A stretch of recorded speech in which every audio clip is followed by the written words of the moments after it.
हाँ जी। तो अब हम आज हमारा नेक्स्ट चैप्टर शुरू करेंगे और चैप्टर का नाम क्या है? Sequence and progression. क्या नाम है भाई चैप्टर का? Sequence and progression. अब सबसे पहला सवाल है, सर ये सीक्वेंस क्या होता है और ये प्रोग्रेशन क्या होता है? ओके, तो चलिए समझने के लिए मैं बोल रहा हूं कि हमारे पास एक सीक्वेंस है जिसका nth टर्म, क्या कहा मैंने? nth टर्म किस फॉर्मूले से गिवन है? द फॉर्मूला इज 2 का power n divided by n। Sir ये किस चीज का फॉर्मूला है? ये फॉर्मूला है nth टर्म का। तो हमें nth term of a sequence का फॉर्मूला गिवन है। तो सर इसका फर्स्ट टर्म क्या होगा? Very simple, first term n के बदले 1 डाल दीजिए, 2 का पावर 1 बाय 1। ओके, तो इस सीक्वेंस का फर्स्ट टर्म क्या आ गया? 2। सेकेंड टर्म क्या आएगा? t मतलब टर्म और n मतलब सफिक्स में वो कौन से नंबर का टर्म है? t2। तो 2 का पावर 2, 2 का power 2 is 4 and 4 by 2 is 2। Okay, उसी तरह n के बदले 3 डाल देंगे तो 2 का power 3 is 8 and then by 3। और फिर हम आगे बढ़ते रहेंगे। फिर उसके बाद अगला टर्म क्या होगा? 2 का पावर 4, 2 का power 4 is 16 and 16 by 4 is 4, so on and so fourth. तो सर ये जो भी आपके सामने लिखा है ये क्या है? एक सीक्वेंस है। सीक्वेंस मतलब बहुत सारे टर्म्स एक के बाद आ रहे हैं। पहला टर्म है 2, फिर है 2, फिर है 8/3, फिर 4, सो ऑन एंड सो फोर्थ। अगर इस सीक्वेंस में नंबर ऑफ टर्म्स इनफाइनाइट रहेंगे तो हम कहेंगे इस सीक्वेंस की लेंथ इनफाइनाइट है। और अगर नंबर ऑफ टर्म्स फाइनाइट है और हमें मालूम है कि नंबर ऑफ टर्म्स है 5, 10, 15, 20, तो हम कहेंगे the length of the sequence is 5, 10, 15, 20। Okay, अब सवाल उठता है, सर ये सीक्वेंस में और प्रोग्रेशन में क्या फर्क है? राइट, थोड़ी देर के लिए सोचिए कि ये सीक्वेंस आपको गिवन है लेकिन ये फॉर्मूला आपको गिवन नहीं है, इसको छुपा दीजिए। मतलब अब अपना ध्यान सिर्फ यहां रखिए। अब कोई बोले कि मेरे पास एक सीक्वेंस है जिसका फर्स्ट टर्म 2 है, सेकेंड टर्म भी 2 है, थर्ड टर्म 8/3 है और नेक्स्ट टर्म 4 है, तो प्लीज बुरा मत मानिएगा। It is very difficult for us to calculate what is the relationship between this 2 and this 2, what is the relationship between 8/3 and this 2। कहने का हिंदी में मतलब हम ये नहीं बता सकते हैं कि इस 4 के बाद अगला टर्म क्या आएगा अगर हमें ये फॉर्मूला नहीं मालूम है, तो इसको कहते हैं सीक्वेंस। और अगर सीक्वेंस प्रोग्रेशन कब बनेगा? वो सीक्वेंस प्रोग्रेशन कब बनेगा? जब आप प्रोग्रेस करके बता सकते हो कि अगला टर्म क्या होगा। अच्छा, मतलब अगर मैं आपके सामने कोई सीक्वेंस लिखूं और आप मुझे उसका अगला टर्म बता सकते हो इस टर्म को देख के, तो हम कहेंगे ये सीक्वेंस प्रोग्रेशन है। जैसा कि आप अपने स्कूल में पढ़ चुके हैं, arithmetic progression, geometric progression. Okay, एक एग्जाम्पल पे लिख देता हूं, फिर थोड़ी देर बाद तो आने ही वाले हैं। जैसे 1, 2, 3, 4, 5। तो कोई पूछेगा यहां क्या आएगा? 6, यहां क्या आएगा? 7। मतलब आप बता सकते हो कि अगला टर्म क्या आएगा। यहां तक कि आप ये भी बता सकते हो कि इस सीक्वेंस का 100th टर्म क्या होगा, इस सीक्वेंस का 105th टर्म क्या होगा। तो वो सीक्वेंस जिसमें आप अगला टर्म बता सकते हैं, दैट इज अ प्रोग्रेशन। और वो चीज जिसमें आप अगला टर्म नहीं बता सकते हैं, that is a sequence. Okay, हमारे JEE के सिलेबस में नॉर्मली हमें प्रोग्रेशन पढ़ना है, लेकिन प्रोग्रेशन भी तो एक सीक्वेंस है, इसलिए मैंने आपको बताया सीक्वेंस क्या होता है। ये फॉर्मूला क्योंकि मुझे गिवन था, इसलिए मैं बता सकता था कि जो फॉर्मूले को देख के सीक्वेंस के टर्म्स क्या क्या होंगे। मतलब हमें क्वेश्चन में गिवन था this is the formula for nth term of your sequence, तो हमने उसके सारे टर्म्स निकाल लिए। ओके, तो हमें समझ में आ गया सीक्वेंस क्या होता है। राइट, एक आध फॉर्मूला और ले लेते हैं ताकि आपका आइडिया और क्लियर हो जाए।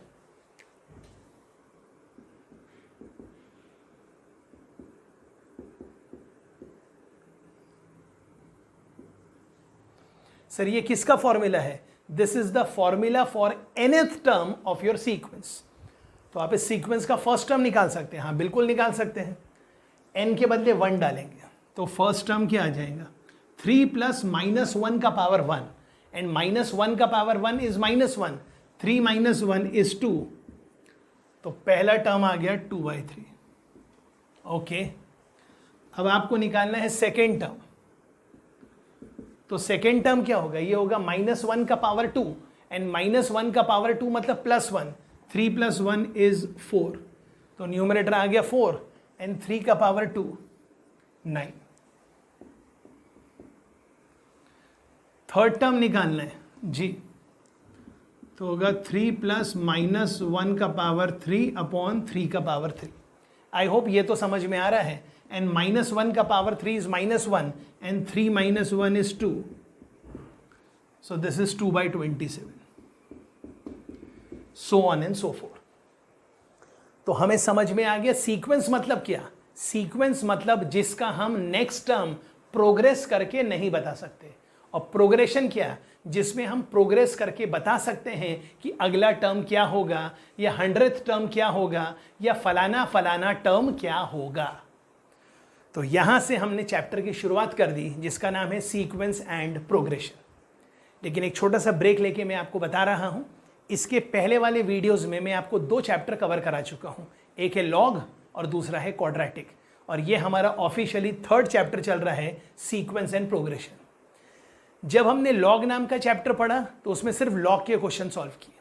जब हमने क्वाड्रेटिक नाम का चैप्टर पढ़ा तो उसमें क्वाड्रेटिक के भी क्वेश्चन थे और क्वाड्रेटिक के अंदर लॉग का भी बेस आ रहा था, यहां तक कि क्वाड्रेटिक के क्वेश्चन में कुछ कुछ जगह सीक्वेंस का भी यूज आ रहा था। अब हम सीक्वेंस एंड सीरीज का चैप्टर पढ़ेंगे। सर क्या बोल दिया आपने बातों बातों में, सीक्वेंस एंड सीरीज। वैसे तो चैप्टर का नाम सीक्वेंस एंड प्रोग्रेशन है, पर अब सीरीज क्यों बोला वो भी बता दूंगा। ओके, तो जब हम सीक्वेंस एंड प्रोग्रेशन नाम का चैप्टर पढ़ेंगे तो उसमें सीक्वेंस एंड प्रोग्रेशन के तो क्वेश्चन आएंगे ही आएंगे, उसमें क्वाड्रेटिक के भी बेसिक्स आएंगे और लॉग के भी बेसिक्स आएंगे, और कुछ कुछ क्वेश्चन तो ऐसे आएंगे जिसमें तीनों चैप्टर का बेस लगा के हमें सॉल्व करना है। राइट, तो ये तो हमें समझ में आ गया कि सीक्वेंस क्या होता है। सीक्वेंस क्या होता है, बहुत सारे टर्म्स हम लिख रहे हैं यूजिंग सम फॉर्मूला, लेकिन हम एंटीसिपेट करके ये नहीं बता सकते हैं कि अगला टर्म क्या होगा। और जिस सीक्वेंस में हम बता सकते हैं कि अगला टर्म क्या होगा वो बनेगा प्रोग्रेशन। ओके, और प्रोग्रेशन में सबसे बेस्ट अब हमको पढ़ना है प्रोग्रेशन। और प्रोग्रेशन में हमें क्या क्या पढ़ना है अभी से सुन लीजिए। हमें पढ़ना है अर्थमेटिक प्रोग्रेशन, जो कि आप 10th स्टैंडर्ड में भी स्कूल में पढ़ चुके हैं, अर्थमेटिक प्रोग्रेशन। उसके बाद हम पढ़ेंगे ज्योमेट्रिक प्रोग्रेशन, वो शायद आप पढ़ चुके हैं शायद नहीं पढ़ चुके हैं, नो प्रॉब्लम। हम एपी पढ़ेंगे, फिर हम जीपी पढ़ेंगे, फिर हम पढ़ेंगे एजीपी। एजीपी मतलब अर्थमेटिक ज्योमेट्रिक प्रोग्रेशन। अब ये क्या होता है ये तो हम ये जब पढ़ेंगे तब आपको समझ में आएगा। मतलब हम एपी पढ़ेंगे, हम जीपी पढ़ेंगे, हम एजीपी पढ़ेंगे, मतलब अर्थमेटिक ज्योमेट्रिक प्रोग्रेशन। उसके बाद हम पढ़ेंगे हार्मोनिक प्रोग्रेशन, और आखिर में हम पढ़ेंगे मिसलिनियस सीक्वेंस। मिसलिनियस सीक्वेंस मतलब मिली जुली सरकार। ओके, तो आइए हम प्रोग्रेशन में सबसे पहले पढ़ रहे हैं जो कि आपको पहले से आता भी है।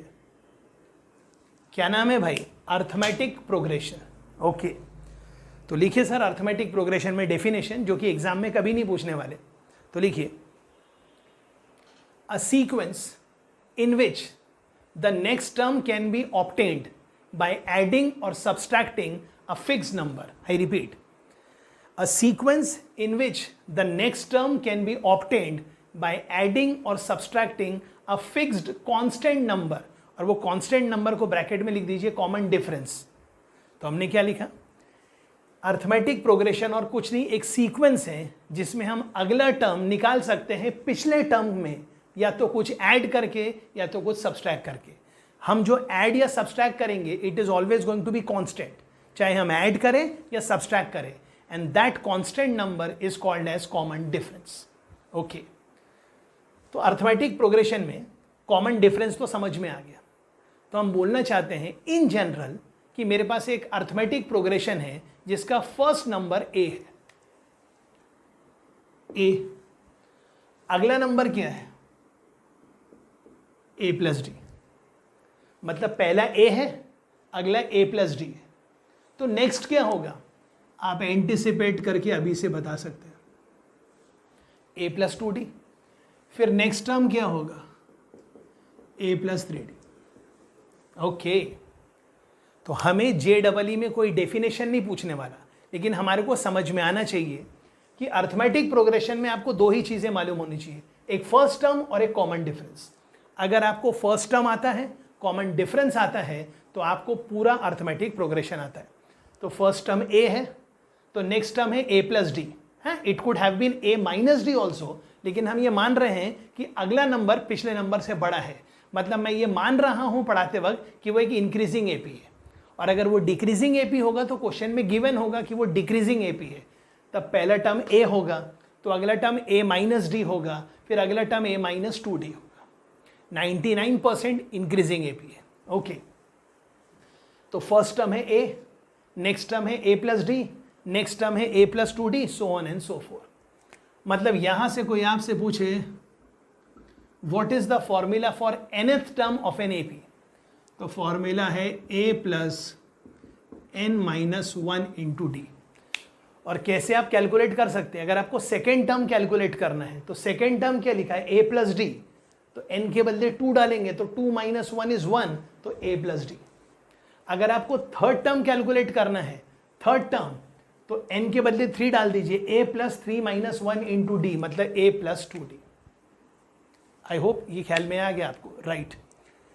तो हमें पता चल गया कि हमारे एपी का फर्स्ट टर्म ए है, कॉमन डिफरेंस डी है, and nth term of an AP का फॉर्मूला क्या है, a plus n minus 1 into D. Okay,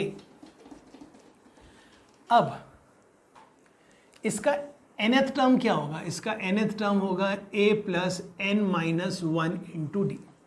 okay, अब टॉपिक का नाम लिखिए, सम, SUM, सम मतलब total, sum to n terms of an AP. मतलब मेरे पास जो एपी है उसमें n टर्म्स का मुझे सम निकालना है, तो लिखना है आपको फॉर्मूला क्या, sum to n terms of an AP. तो लिख दिया sir formula, sum to n terms of an AP. मतलब मुझे इन सभी टर्म्स का सम करना है। ओके सर, थोड़ी देर पहले आप कह रहे थे सीरीज क्या होता है, राइट। अब सुन लीजिए, चाहे आपके पास सीक्वेंस हो, चाहे आप प्रोग्रेशन हो, उसके सभी टर्म्स को जो ऐड कर लेंगे तो वो जो चीज़ तैयार होगी उसको बोलेंगे सीरीज। मतलब sum of all the terms of a sequence, और प्रोग्रेशन बोलेंगे तो भी चलेगा। तो जितने भी सीक्वेंस के टर्म्स हैं या प्रोग्रेशन के टर्म्स हैं उनको ऐड कर लेंगे तो उसको हम बोलेंगे सीरीज। ओके, तो हमें इन सबको ऐड करना है, इन सबको ऐड करना है, मतलब हमें s निकालना है। s मतलब सम, और बाद में मैं इसके सफिक्स में n लिख दूंगा, क्यों, ये बताने के लिए कि सम टू n टर्म्स है। ओके, तो फर्स्ट टर्म क्या है a, नेक्स्ट टर्म क्या है a प्लस डी, और करते करते करते आखिरी टर्म क्या है a plus n minus 1d। मुझे इन सब का सम निकालना है। हमने क्या किया, जो लाइन ऊपर लिखी है वही लाइन नीचे लिखी। अब this plus this plus this plus this plus this, तो आंसर तो वही आएगा, this plus this plus this plus this plus this. मतलब किसी दुकान में जाके पहला प्रोडक्ट से लेके लास्ट प्रोडक्ट तक के कॉस्ट को ऐड करिए, या लास्ट प्रोडक्ट से लेके फर्स्ट प्रोडक्ट तक के कॉस्ट को ऐड करिए, आपका बिल तो सेम ही आएगा। तो अब एस क्या आएगा, पहले मैं क्या कर रहा हूं, जानबूझ के लास्ट टर्म लिख रहा हूं। लास्ट टर्म मतलब जो मेरा लास्ट प्रोडक्ट था। ओके, फिर सेकेंड लास्ट क्या होगा, a plus n minus 2d, और यहां पर मैंने लिख दिया फर्स्ट। अब हम क्या कर रहे हैं, दोनों को ऐड कर रहे हैं। तो s प्लस एस क्या हो गया, 2s। अब ध्यान से देखिए ये क्या लिखा है, ध्यान से देखिए ये क्या लिखा है, और ध्यान से देखिए ये क्या लिखा है। ये लिखा है a, ये लिखा है a, राइट सर। तो कितने बार a आ गया, 2 बार, plus n minus 1d। Okay, अब यहां देखिए sir, a plus a, 2a, ये d ये n-2d दोनों को जोड़ के लिखेंगे तो यही आ गया, और लास्ट में भी यही आ गया। मतलब जो यहां लिखा है वो यहां लिखा है, वो यहां लिखा है। मतलब अगर ये लिखा है फॉर एग्जाम्पल बोलने के लिए p, तो लिखा p plus p plus p plus p plus p, कितने बार? n बार। तो इतने बार ना लिखते हुए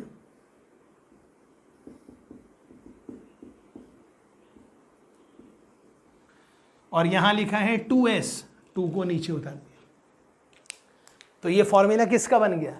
ये फॉर्मूला बन गया sum to n terms of a AP का, जो कि शायद आपने स्कूल में याद भी कर रखा होगा, लेकिन हमें JEE में हमेशा डिराइव करना है। तो sum to n terms of an AP का फॉर्मूला क्या हो गया? n/2 into 2a plus n-1 into d। और आगे जाके मैं इसको ऐसा लिखूंगा SN मतलब सम टू n टर्म्स। और इसी फॉर्मूले को आप ऐसा भी लिख सकते हैं। अब ये 2a को a प्लस a लिखेंगे तो पहले a आ गया, फिर आ जाएगा a प्लस n-1d। और समझदार को इशारा काफ़ी है, ये जो a प्लस n-1d है ये क्या है? आपके AP का nth टर्म। तो ये नया फॉर्मूला क्या हो गया? Sn is equal to n/2 into a plus, और इसको काट के an, मतलब first term plus last term, right. तो हमें ये समझ में आ गया सीक्वेंस क्या होता है। सीक्वेंस वो होता है जिसका हम नेक्स्ट टर्म एंटिसिपेट करके बता नहीं सकते हैं। और प्रोग्रेशन क्या होता है? प्रोग्रेशन वो होता है जिसका हम नेक्स्ट टर्म बता सकते हैं। चाहे सीक्वेंस हो या प्रोग्रेशन हो, उन सभी के टर्म्स को ऐड कर लेंगे तो जो चीज़ तैयार होगी उसको बोलेंगे सीरीज। और हम हमारे सिलेबस में सबसे पहले जो प्रोग्रेशन पढ़ रहे हैं वो है अर्थमेटिक प्रोग्रेशन, और उसका जनरल फॉर्मेट क्या है? a plus D, a plus 2d, a plus 3d। फिर हमने देख लिया इसके nth टर्म का फॉर्मूला क्या है? nth term is a plus n-1 into d, and sum to n terms का फॉर्मूला क्या है? n/2 into 2a plus n-1 into d, या फिर n/2 into first term plus last term. सभी बच्चों से कह रहा हूं, याद करने की आदत छोड़ दो, समझने की आदत शुरू करो। अप्लाई योर ब्रेन, क्योंकि यहां से अब जो क्वेश्चंस आना शुरू होंगे उनमें तीनों चैप्टर के बेसिक लगेंगे, लॉग के, क्वाड्रेटिक के, सीक्वेंस के। जो अच्छे से पढ़ेगा वो इस पार से उस पार पहुंच जाएगा। राइट। तो आई होप यहां तक क्लियर है। राइट। इसी बात पर कुछ क्वेश्चन लिखेंगे ताकि हमारे आइडियाज और क्लियर कर पाए। तो लिखिए सर पहला क्वेश्चन। आज का पहला क्वेश्चन है,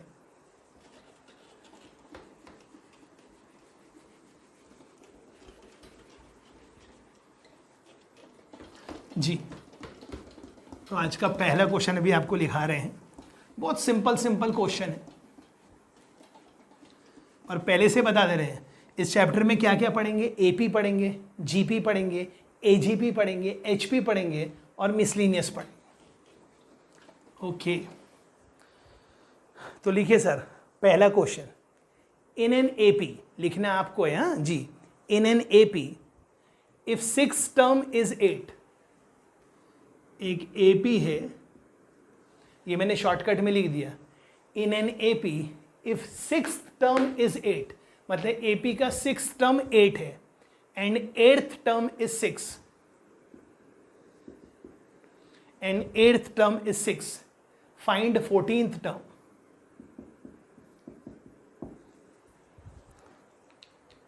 ऐसा बहुत बेसिक क्वेश्चन है, आपको आना ही चाहिए। आपको 6th टर्म गिवन है और 8th टर्म गिवन है। तो 6th टर्म का फॉर्मूला क्या होगा? a plus 6 minus 1d,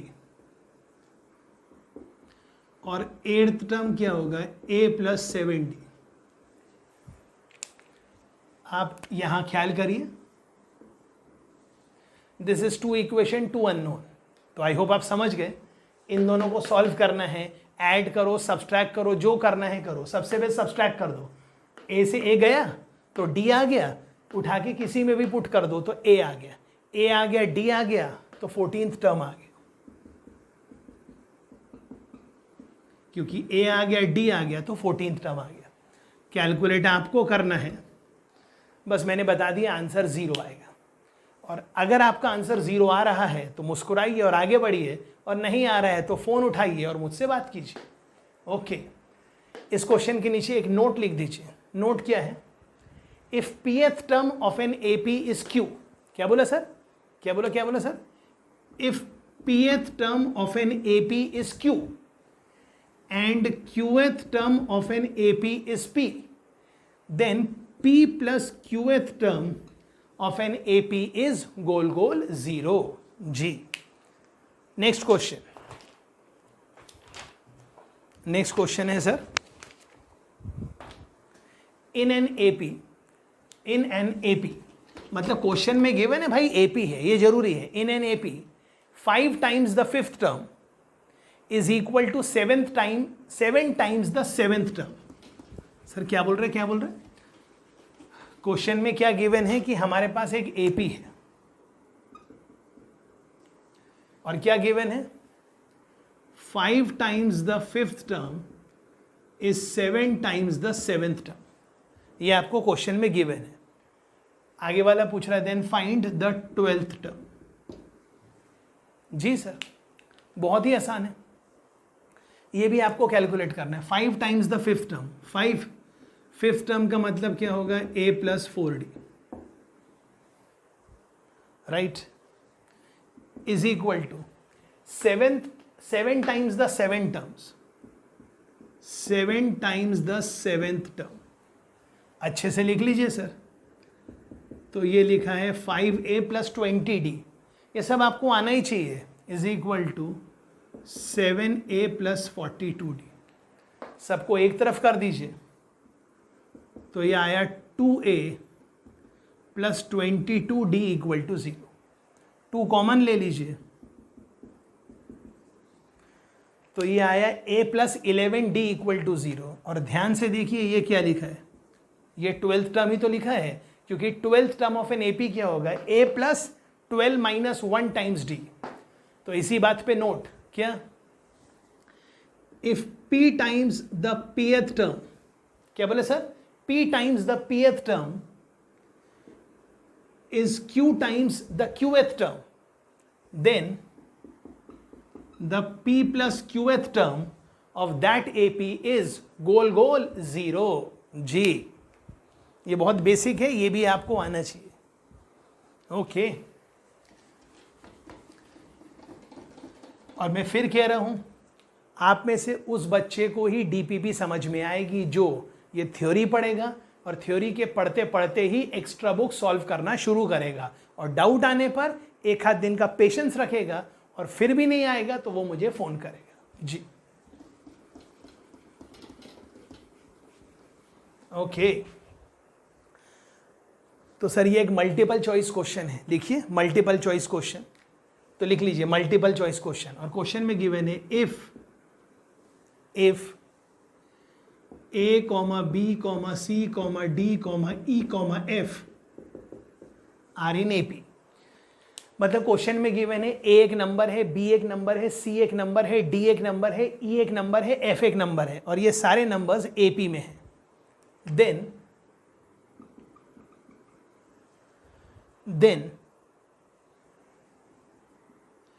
D minus B is 2D। ये क्वेश्चन में गिवन है। Obviously D minus B, D में से B गया तो 2 बार डिफरेंस आएगा, क्योंकि C minus B is 1 bar difference, D minus C is 1 bar difference, तो D minus B is 2 bar difference. इस बार फर्क क्या है? क्योंकि टर्म है D, तो कॉमन डिफरेंस का नाम है 2D। तो हमें बताना है इनमें से कौन कौन से ऑप्शन ट्रू है।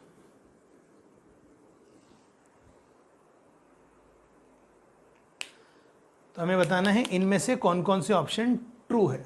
ओके, पहला ऑप्शन लिखा है F माइनस डी। अच्छा, F minus D equal to 2D, ये सही है कि नहीं बताना है। 2 times B minus A is 2D, ये सही है कि है वो गलत है बताना है। 3 times E minus C is 2D, ये बताना है। And E minus B is 2D। Okay, तो F माइनस डी जी ये सही है। b माइनस ए टू ये भी सही है। e माइनस सी वो भी 3 टाइम्स, ये गलत है। e माइनस बी ये भी गलत है। अब कौन सही है कौन गलत है वो आपके सामने है। क्यों सही है और क्यों गलत है वो आपको बताना है, और नहीं आने पर आपको हमेशा क्या करना है आपको मालूम है जी।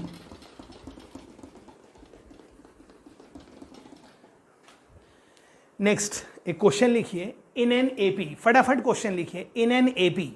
ओके, और एपी में क्या गिवन है आपको सर? आपको एपी में गिवन है एपी का फर्स्ट टर्म। अच्छा,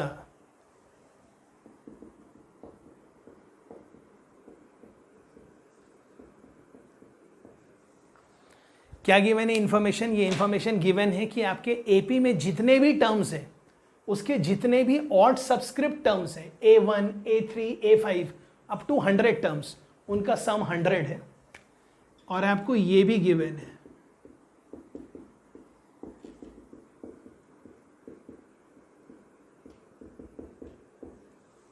जी। और आपको निकालना क्या है? आपको निकालना है उस एपी का कॉमन डिफरेंस क्या होगा। तो सबसे पहले तो ये बताइए उस एपी में कितने टर्म्स होंगे? 200। कैसे आप देख सकते हैं? पहले 100 टर्म्स का सम 100 है ऑड वाले, और इवन वाले भी 100, मतलब टोटल नंबर ऑफ टर्म्स कितने हैं? 200। अगर मैं इसको इक्वेशन नंबर 1 बोल दूं और इसको इक्वेशन नंबर 2 बोल दूं, अच्छा ये 100 नहीं गिवन है, सॉरी, ये 200 गिवन है। ओके, अब अगर मैं कर दूं equation number 2 minus equation number 1, क्यों मुझे नहीं पता, आप चेक करना क्यों। जब आप ऐसा करोगे तो ये आएगा A2 माइनस A1, और A2 माइनस A1 क्या होगा ये मुझे बताना नहीं पड़ेगा। A2 माइनस A1 मतलब कॉमन डिफरेंस होगा। फिर A4 माइनस A3 भी कॉमन डिफरेंस होगा। तो ये कॉमन डिफरेंस कितने बार आया? 100 बार। मतलब ये क्या लिखा है? 100 टाइम्स D जी। और ये स्कूल नहीं है कि एक एक शब्द धीरे धीरे बताएंगे, आपको फटाफट समझ में आना चाहिए, राइट। ओके, तो मैं आशा कर रहा हूं कि ये आपको समझ में आ रहा है जी।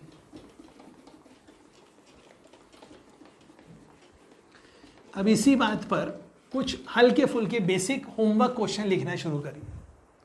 तो लिखिए, if the first term of an AP is 5, आपके एपी का फर्स्ट टर्म 5 है, एंड द लास्ट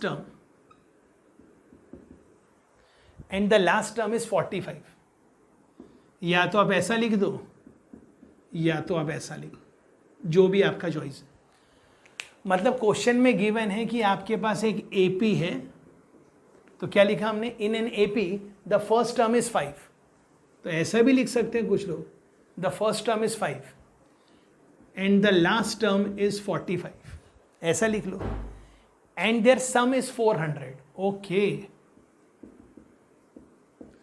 मतलब उस एपी का फर्स्ट टर्म ये है, लास्ट टर्म ये है, और उन सब का सम क्या है? 400। निकालना क्या है? आपको 2 चीज़ें निकालनी है, उस एपी में n क्या है और उस एपी का कॉमन डिफरेंस क्या है जी। कैलकुलेट आपको करना है और आपको ही बताना है आंसर क्या होगा जी। Next question,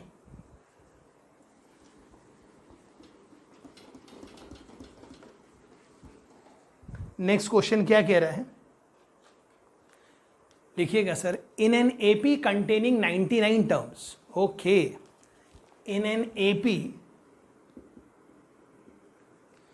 containing 99 terms, okay, the sum of all odd numbered terms। क्या बोला सर? एक AP में 99 टर्म्स है, तो उसमें जितने भी ऑड नंबर टर्म्स है, मैंने ये नहीं बोला उनके नंबर ऑड है, ऑड नंबर्ड मतलब T1, T3, T5। Okay, in an AP containing 99 terms, the sum of all odd numbered terms, sum of all odd numbered terms is 2550. Then find the sum of all 99 terms of that AP. Okay, ये बढ़िया question है, ये आपको calculate करके बताना है। क्या बताना है? हमारे पास एक एपी है जिसमें 99 टर्म्स है और ये 2550 क्या है, उस एपी में जितने भी ऑड नंबर्ड टर्म्स हैं उनका ये सम है। और आपको निकालना क्या है, उस एपी में जितने भी टर्म्स हैं उन सब का सम निकालना है और आंसर आपको बताना है जी।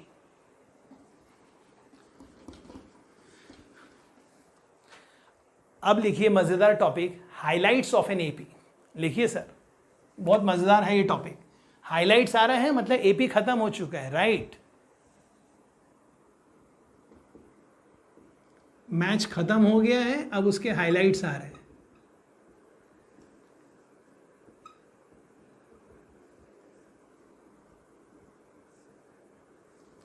Highlights of an AP. तो पहला हाइलाइट समझाने के पहले एग्जाम्पल बता देता हूं। हाँ सर बोलो। मैं मान रहा हूं कि ये मेरा एपी है। हाँ सर ये एक एपी है। अगर आपने इस एपी में जितने भी टर्म्स हैं सभी टर्म्स के साथ एक फिक्स्ड नंबर ऐड किया। सर फिक्स्ड नंबर ऐड किया मतलब जिसका नाम 1 था उसको मान लो उसमें 2 ऐड कर दिया।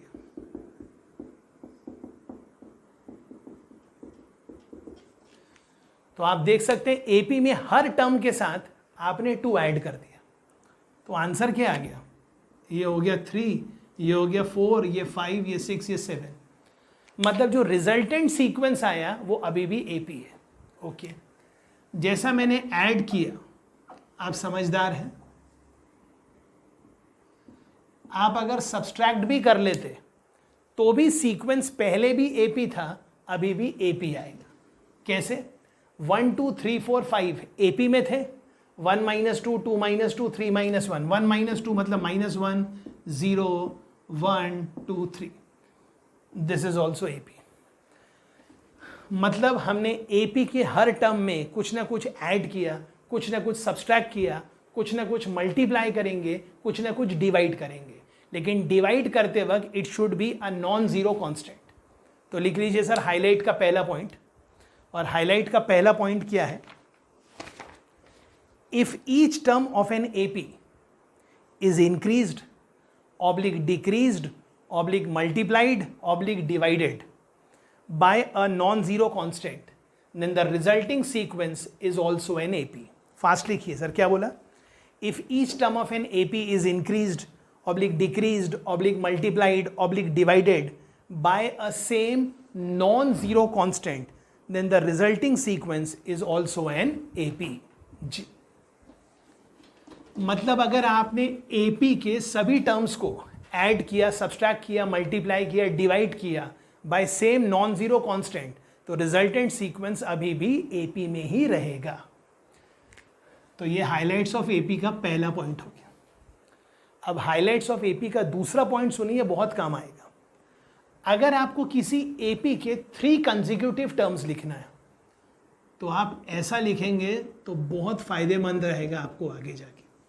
कैसे? अभी तक तो हम बोलते थे ए प्लस डी, ए प्लस 2d। पर अगर मैं बोल रहा हूं कि अगर आपके पास एक एपी है और अगर आपको उसके 3 कंसेक्यूटिव टर्म्स लिखना है, कोई भी एपी के कोई भी 3 कंसेक्यूटिव टर्म्स, तो उसमें से जो पहला होगा वो a माइनस डी है, अगला a है और लास्ट a प्लस डी है। इसका फायदा पता क्या होगा?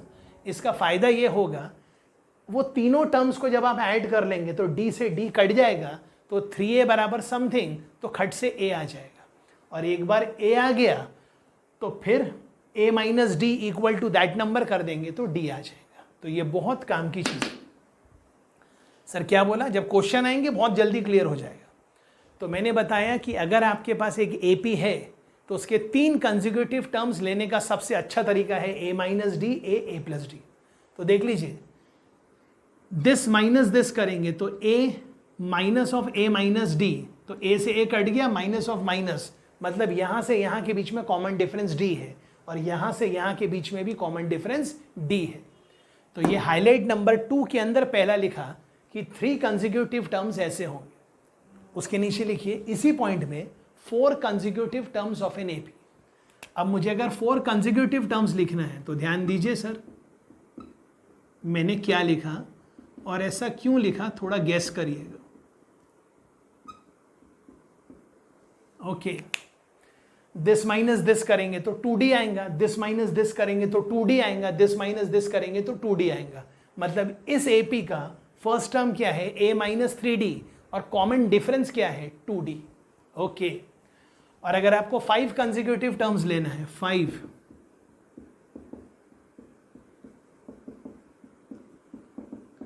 ऐसा क्यों, थोड़ा सा दिमाग लगाएंगे तो आपको पता चल जाएगा जी।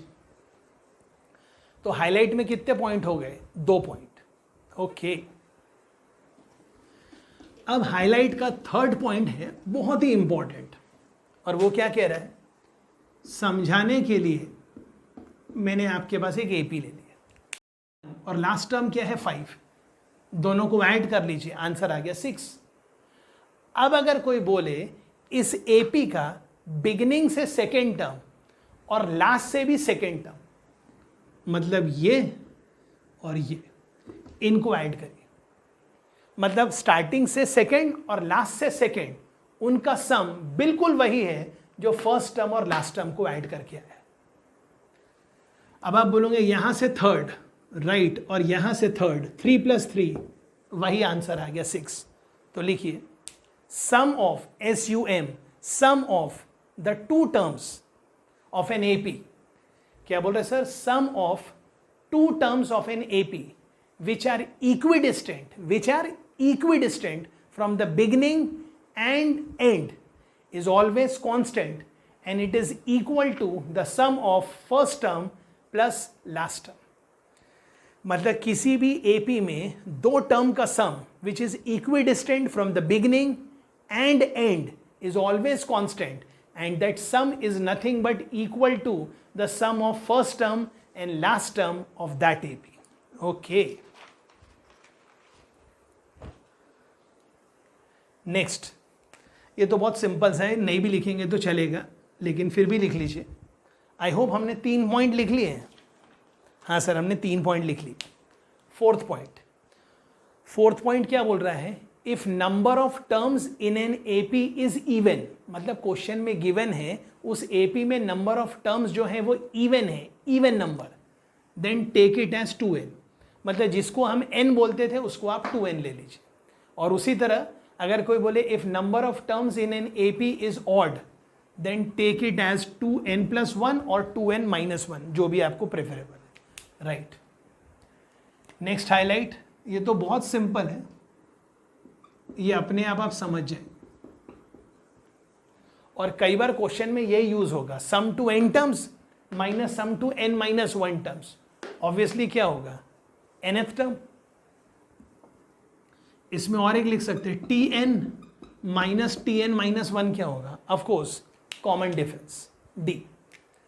Last but not the least, क्या, if ABC are in AP, ABC काय में है, AP में, तो ABC अगर AP में है तो जो B-A होगा, B-A common difference, C-B common difference, right.